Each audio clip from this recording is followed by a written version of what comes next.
Voici le mécanisme de la machine économique en 30 minutes. L'économie est une machine simple. Mais nombreux sont ceux qui ne la comprennent pas ou ne sont pas d'accord. Cela entraîne beaucoup de souffrances économiques superflues. Mon sens de la responsabilité m'incite à partager avec vous mon modèle économique simple, mais pratique. Il est peu conventionnel, mais il m'a aidé à prévoir et à survivre à la crise financière mondiale. Il me rend service depuis plus de 30 ans. Commençons. L'économie semble complexe, mais c'est un mécanisme très simple. Quelques composants et un grand nombre de transactions de base répétées des milliards de fois.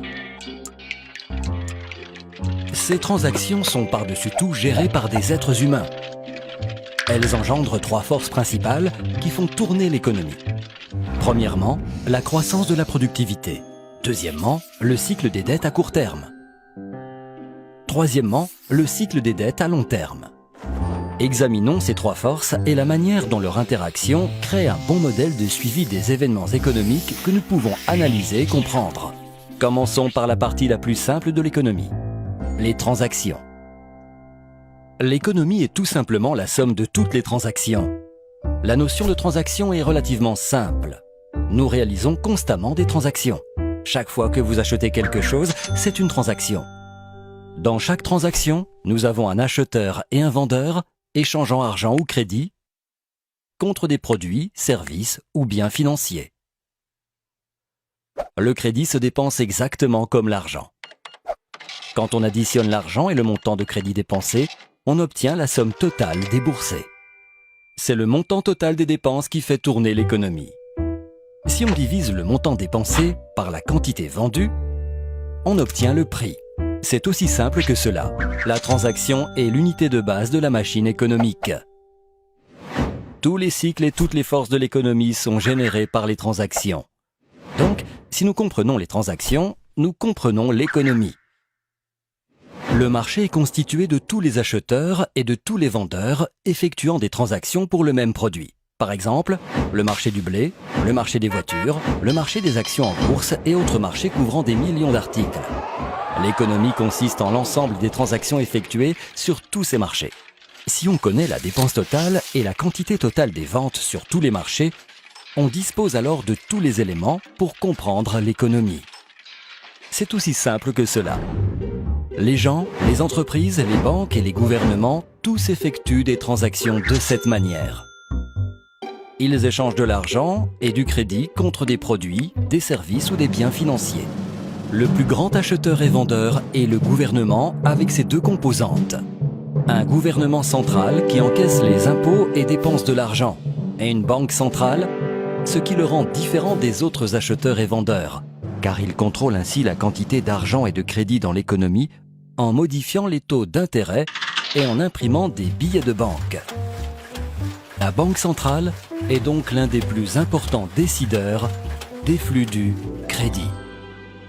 Regardons le crédit de plus près. Il est l'élément le plus important de l'économie et probablement celui que l'on comprend le moins. Le plus important parce que le plus gros est le plus instable.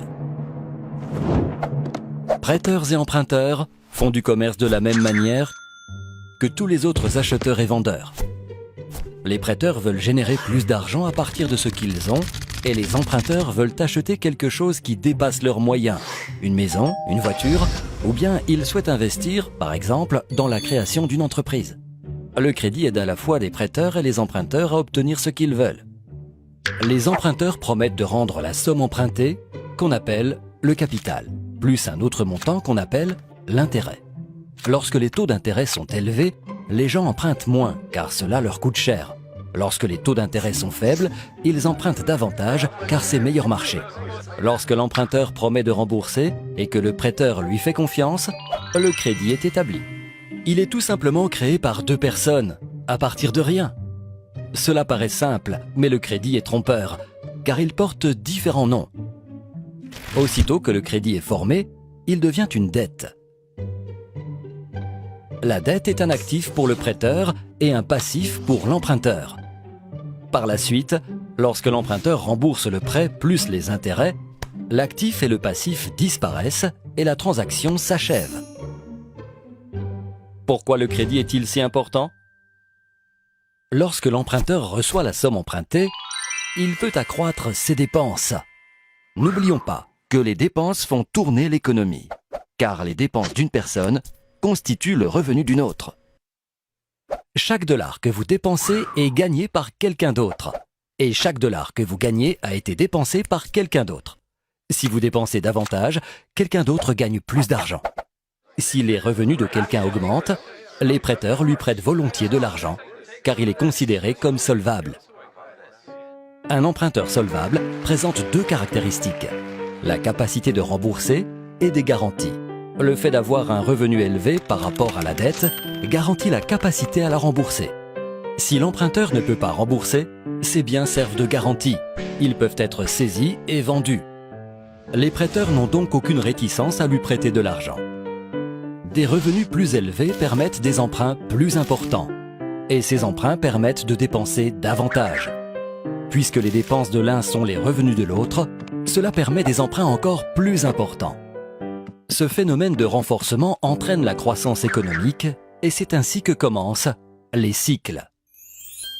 Dans une transaction, on doit donner quelque chose pour obtenir quelque chose. Et ce qu'on obtient est proportionnel à ce qu'on produit. Avec le temps, on apprend, et ces connaissances accumulées nous permettent d'améliorer notre niveau de vie. C'est ce qu'on appelle la croissance de la productivité. Ceux d'entre nous qui sont inventifs et travaillent dur augmentent leur productivité et leur niveau de vie plus vite que ceux qui sont passifs et feignants. Mais ceci n'est pas toujours vrai à court terme.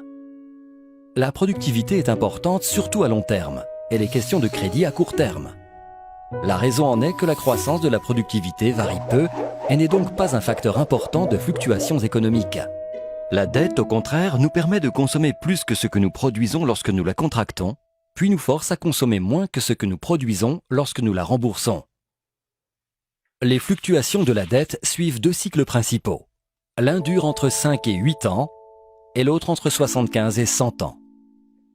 La plupart des gens, lorsqu'ils ressentent les fluctuations, ne les voient pas comme des cycles, car ils les voient de trop près, de jour en jour ou de semaine en semaine. Dans ce chapitre, nous allons prendre du recul et examiner ces trois grandes forces, leur interaction et leur influence sur notre vie. Nous avons déjà dit que les fluctuations ne sont pas dues à l'innovation ou à la qualité du travail. Elles sont dues essentiellement au volume de crédit existant. Imaginons un instant une économie sans crédit. Dans cette économie, si je veux augmenter mes dépenses, le seul moyen est d'augmenter mes revenus. C'est-à-dire que je dois devenir plus productif et travailler davantage. La croissance ne peut résulter que d'une augmentation de la productivité. Mes dépenses étant le revenu de quelqu'un d'autre, la croissance de l'économie dépend de la croissance de la productivité. Si nous observons les transactions et que nous extrapolons, nous constatons une progression similaire à la croissance de productivité. Mais comme nous empruntons, nous avons des cycles. Ces cycles ne résultent d'aucune loi ni règlement. Ils sont dus à la nature humaine et à celle du crédit. Emprunter, c'est comme étirer ses dépenses vers l'avenir.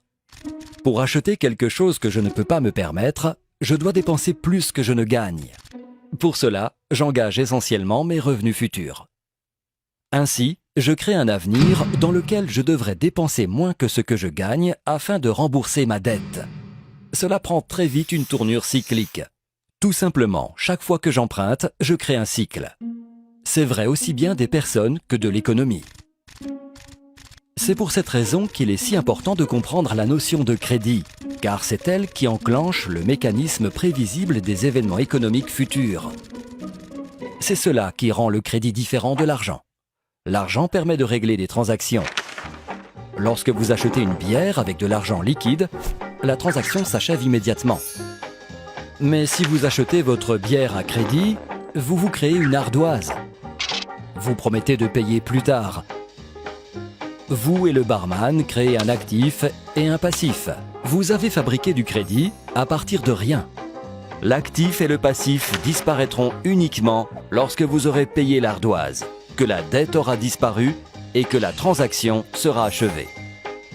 Ce que la plupart des gens appellent de l'argent est en réalité du crédit. Le montant total de crédit des États-Unis est d'environ 50 billions de dollars, contre près de 3 seulement pour le montant total de l'argent. N'oubliez pas que dans une économie sans crédit, le seul moyen d'augmenter la dépense est de produire davantage. Mais dans une économie avec crédit, on peut augmenter la dépense en empruntant. Dans une économie avec crédit, on dépense davantage. À court terme, le revenu augmente plus rapidement que la productivité, mais pas à long terme. Malgré cela, le crédit n'est pas forcément une mauvaise chose forçant des cycles. Il est mauvais quand il finance une consommation exagérée qui ne peut être remboursée. Il est bon quand il distribue des ressources de manière pertinente et produit du revenu qui vous permet de rembourser la dette. Par exemple, si vous empruntez pour acheter un plus grand poste de télévision, cela n'engendre aucun revenu vous permettant de restituer la dette. Mais si vous empruntez pour acheter un tracteur et que ce tracteur vous assure de meilleures récoltes, donc un meilleur revenu, vous pourrez rembourser votre dette et améliorer votre niveau de vie. Dans une économie avec crédit, nous pouvons suivre le fil des transactions et constater comment le crédit permet la croissance. Laissez-moi vous donner un exemple. Si vous gagnez 100 000 $ par an et que vous n'avez aucune dette, on est prêt à vous accorder un crédit de 10 000 $, par exemple sur votre carte de crédit. Vous pouvez donc dépenser 110 000 $, même si vous en avez gagné 100 000. Vos dépenses constituant le revenu de quelqu'un d'autre, quelque part, quelqu'un gagne 110 000 $. Cette personne gagnant 110 000 $ et n'ayant aucune dette peut emprunter 11 000 $ et peut donc dépenser 121 000 $, même en ayant gagné uniquement 110 000 $. Ces dépenses constituent le revenu de quelqu'un d'autre. Et en suivant le fil des transactions, nous commençons à comprendre le processus d'auto-renforcement. Mais n'oublions pas que les emprunts créent des cycles et qu'après une phase de croissance vient inévitablement une baisse. C'est le cycle de la dette à court terme.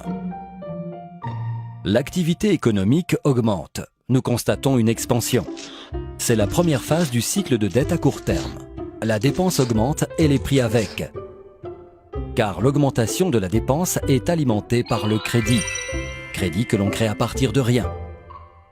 Lorsque le volume des dépenses et des revenus augmente plus rapidement que celui de la production, les prix montent.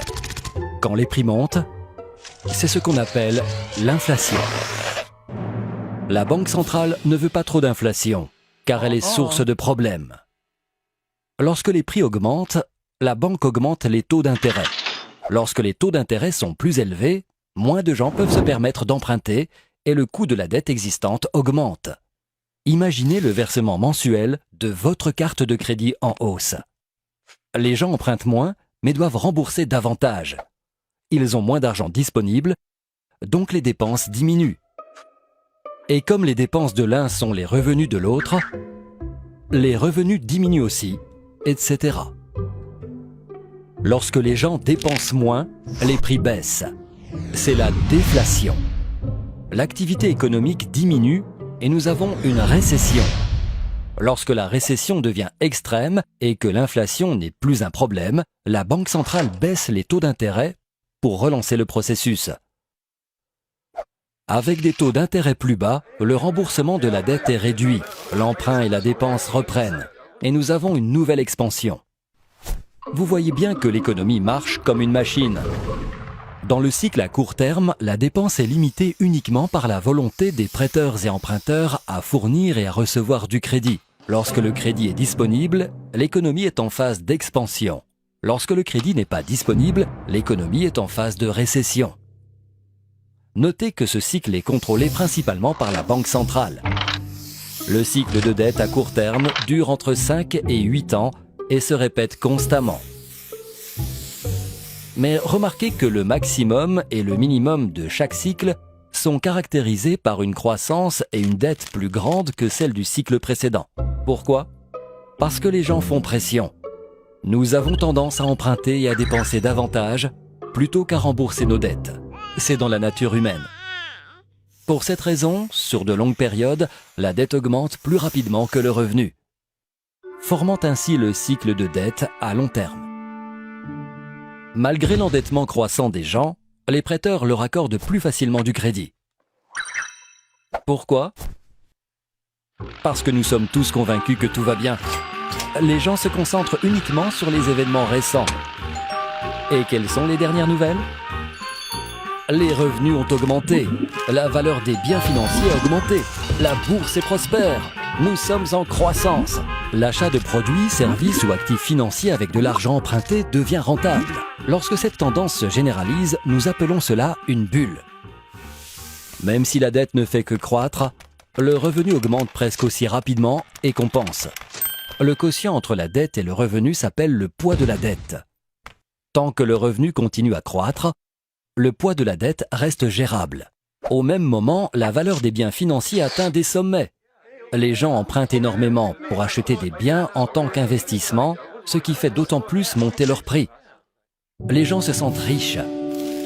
Même lorsqu'ils accumulent les dettes, l'augmentation du revenu et de la valeur des biens financiers permettent aux emprunteurs de rester solvables encore longtemps. Mais cette situation ne peut pas durer indéfiniment. Un jour, cela cesse.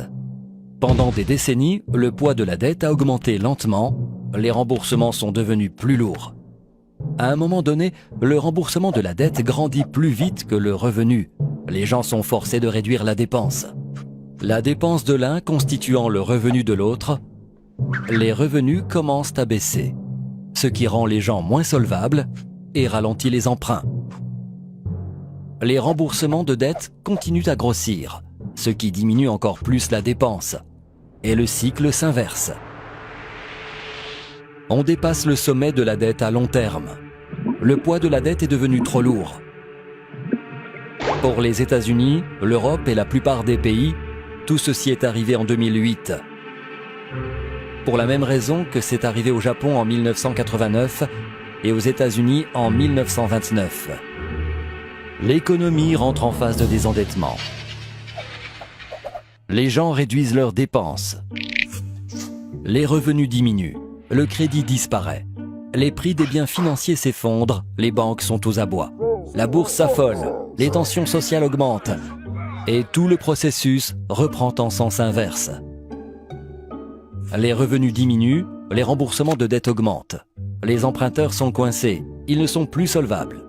Le crédit s'effrite et les emprunteurs ne peuvent plus emprunter assez d'argent pour rembourser leurs dettes.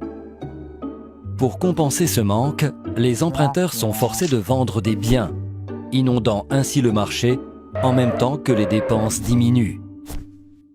C'est alors que la bourse s'écroule. Le marché de l'immobilier et les banques se trouvent en difficulté. Le prix des biens et la valeur des garanties s'effondrent. Les emprunteurs deviennent encore moins solvables.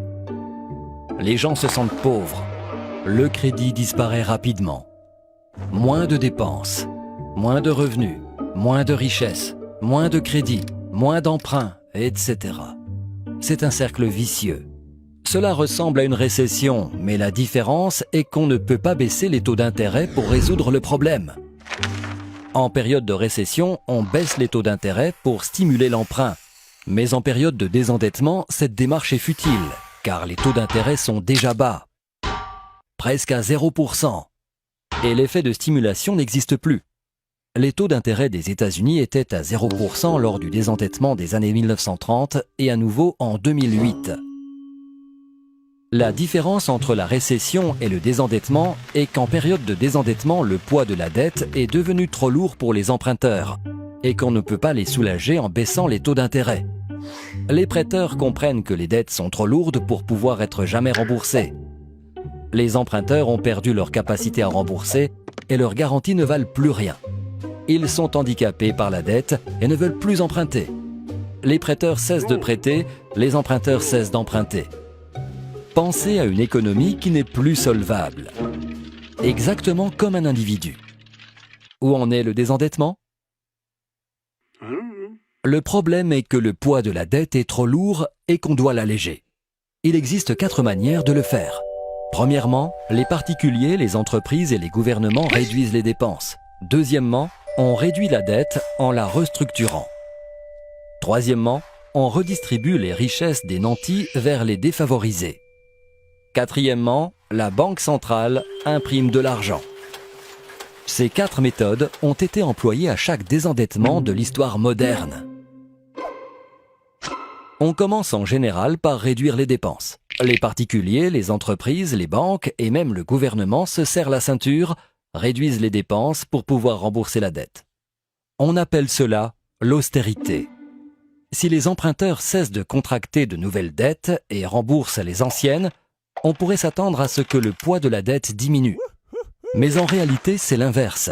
Si on réduit la dépense et que la dépense de l'un est le revenu de l'autre, les revenus diminuent plus rapidement que le remboursement de la dette, et le poids de la dette devient encore plus lourd.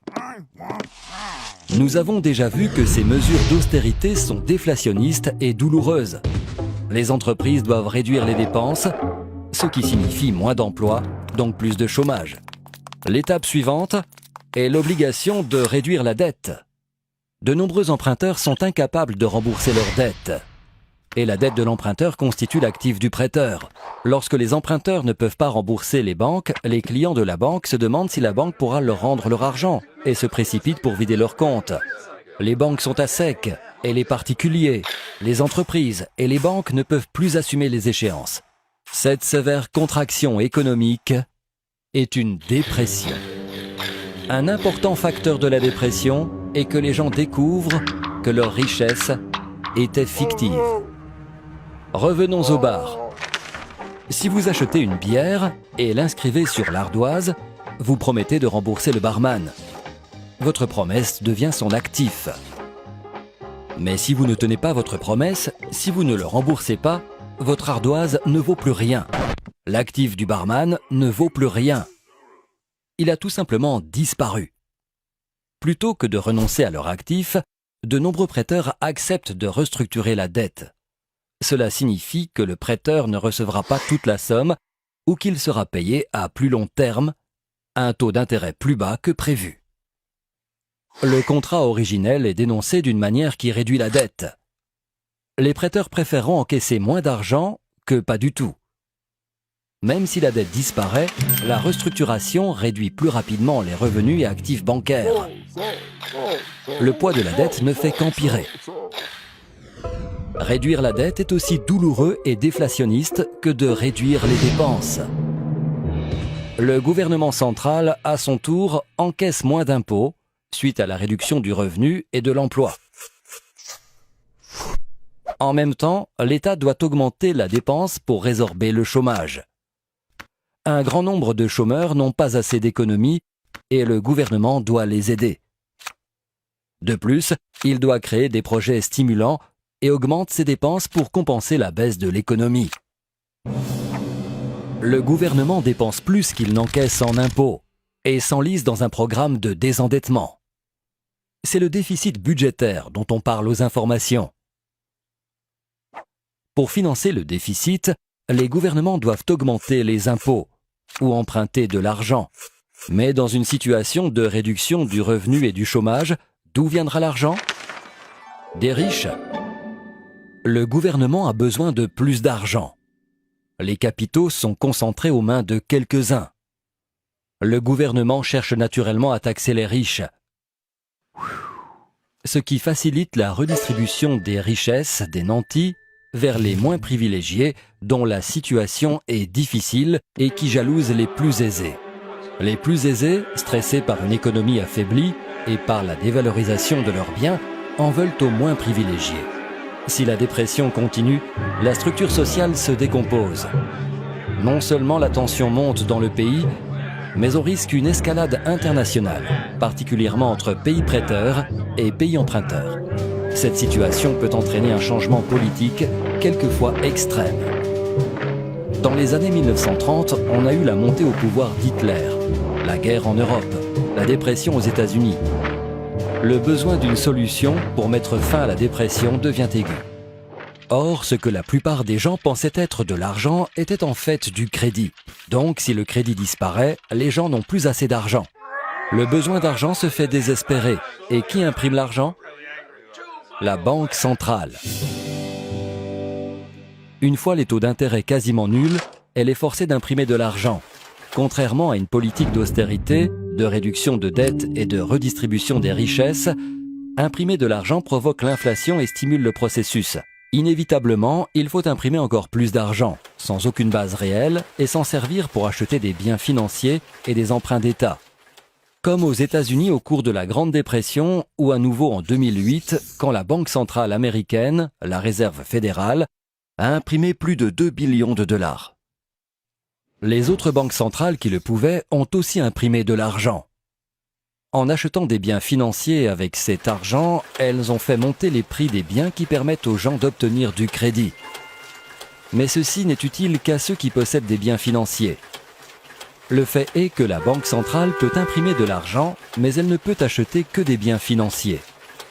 Le gouvernement central, par contre, peut acheter des biens et des services et mettre de l'argent entre les mains des particuliers, mais il ne peut pas imprimer d'argent. Donc, pour stimuler l'économie, les deux doivent coopérer. La Banque centrale achète les bons de l'État et prête ainsi de l'argent au gouvernement, ce qui lui permet d'être en déficit, d'augmenter les dépenses, de continuer à acquérir des biens et des services par le biais de programmes de stimulation et de payer des allocations aux chômeurs.